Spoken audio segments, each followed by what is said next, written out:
जय श्री राम दोस्तों, स्वागत है आप सभी का सनातन धर्म यात्रा में।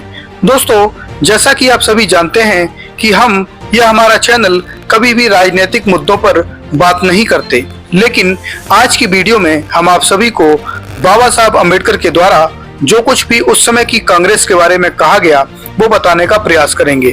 तो आइए चलते हैं बाबा साहब की पुस्तक संपूर्ण वाङ्मय के खंड 17 पर और देखते हैं यहाँ पर क्या लिखा है।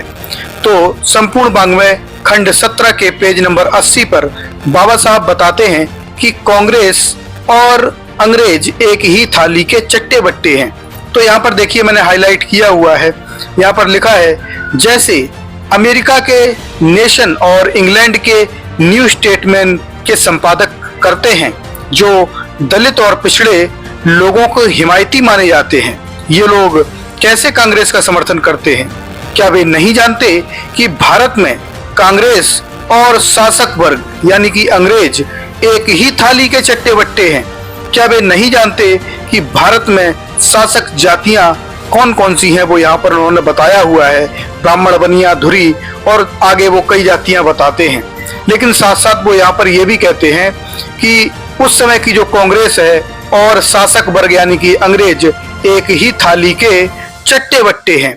उसके बाद आप देखिए पृष्ठ संख्या 82 पर, यहाँ पर बाबा साहब ये बता रहे हैं कि कांग्रेस पार्टी को कौन चला रहा है। तो यहाँ पर मैंने हाईलाइट किया है, यहाँ पर लिखा है अनभिज्ञ और लापरवाह व्यक्ति भले ही कांग्रेस की भावना को ना जानता हो, परंतु वास्तविकता यह है कि वे वामपंथी और प्रगतिशील नेता आंख मूंद कर उस कांग्रेस का समर्थन करते हैं जो पूंजीपतियों, जमींदारों, सूदखोरों और प्रतिक्रियावादियों द्वारा चलाई जा रही है, केवल इसलिए कि कांग्रेस अपने कार्यकलापों द्वारा स्वतंत्रता का गौरवान्वित नाम लेकर चिल्ला चिल्ला कर प्रचार करती है।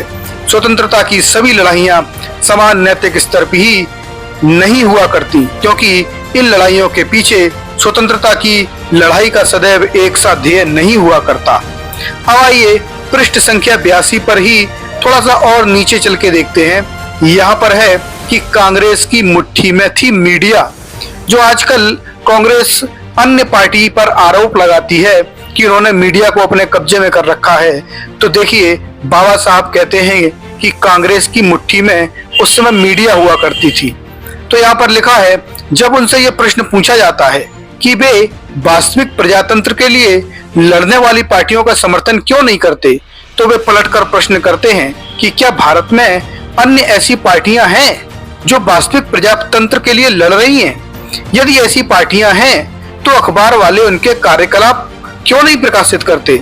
जब कहा जाता है कि प्रेस कांग्रेसी है, तब पुनः प्रश्न उठता है कि विदेशी अखबार वाले क्यों नहीं प्रकाशित करते? मैंने पहले ही स्पष्ट कर दिया है कि विदेशी अखबार वालों से कोई आशा नहीं की जा सकती।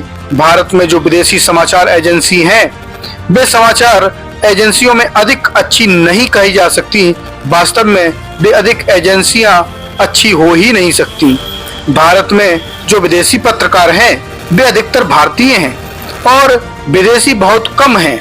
विदेशी पत्रकारों के रूप में ऐसे भारतीयों का चुनाव किया जाता है जो अधिकतर कांग्रेस के पिट्ठू होते हैं। ये विदेशी पत्रकार जो विदेशी ही होते हैं वो दो प्रकार के होते हैं। तो यहाँ पर बाबा साहब साफ साफ बता रहे हैं कि कैसे उस समय की मीडिया कांग्रेस की मुट्ठी में थी और वो अन्य किसी के बारे में कांग्रेस को छोड़कर कुछ भी नहीं बताती थी। उसके बाद देखिए पृष्ठ संख्या 83 पर, इसमें बाबा साहब कांग्रेस को तानाशाह कह रहे हैं। तो यहाँ पर लिखा है कि कांग्रेस द्वारा फैलाया गया यह कोहरा छट जाएगा और विदेशी अनुभव करने लगेंगे कि भारत में प्रजातंत्र और स्वायत्त शासन तब तक वास्तव में स्थापित नहीं हो सकता जब तक कि स्वतंत्रता का लाभ न मिले। परंतु यदि वे कांग्रेस की वास्तविकताओं तथा उसके इरादों की बिना परीक्षा लिए खोखले नारों के आधार पर आंख मूंद कर कांग्रेस का समर्थन करते रहे, तो मुझे ये कहने में कोई संकोच नहीं है कि वे भारत के मित्र होना तो दूर रहा, भारतीय जनता की स्वतंत्रता के लिए वे निश्चित रूप से खतरा हैं। यह अफसोस की बात है कि वे उस उत्पीड़क को पहचानने की कोशिश नहीं करते जो स्वतंत्रता का तर्क इसलिए लेता है कि वह अपने उन अधिकारों को पुनः प्राप्त करना चाहता है जिनसे वह दलित वर्गों को और दबा सके, जो उसके दमन से छुटकारा पाना चाहते हैं। स्वतंत्रता प्राप्ति की शीघ्रता में उन्हें यह समझने का अवसर नहीं कि कांग्रेस का पक्ष लेकर वे जो कुछ करना चाहते हैं उससे भारत प्रजातंत्र के लिए सुरक्षित न रह सकेगा, बल्कि तानाशाही करने की पूरी छूट मिल जाएगी। क्या उनसे ये कहना आवश्यक है कि कांग्रेस का समर्थन करना तानाशाहों को दूसरों पर शिकंजा कसने देने की आजादी देना है? शोषित और पीड़ित वर्गों के समर्थकों के रूप में अपनी प्रतिष्ठा बनाए रखने के लिए उन्हें कांग्रेस के प्रति अपने दृष्टिकोण पर पुनर्विचार करना चाहिए। तो यहाँ पर आप देख रहे हैं कि बाबा साहब कांग्रेस को तानाशाह भी कह रहे हैं, और जो तानाशाही का आरोप आज के समय में कांग्रेस अन्य पार्टियों पर लगाती है, वही आरोप बाबा साहब ने अपनी पुस्तक में कांग्रेस पर लगाया है। तो दोस्तों, ये जानकारी आपको कैसी लगी कृपया कमेंट बॉक्स में अवश्य बताइए। बने रहिए सनातन धर्म यात्रा के साथ और लेते रहिए रोचक एवं धार्मिक जानकारियां प्रमाणों के साथ। धन्यवाद। जय श्री राम।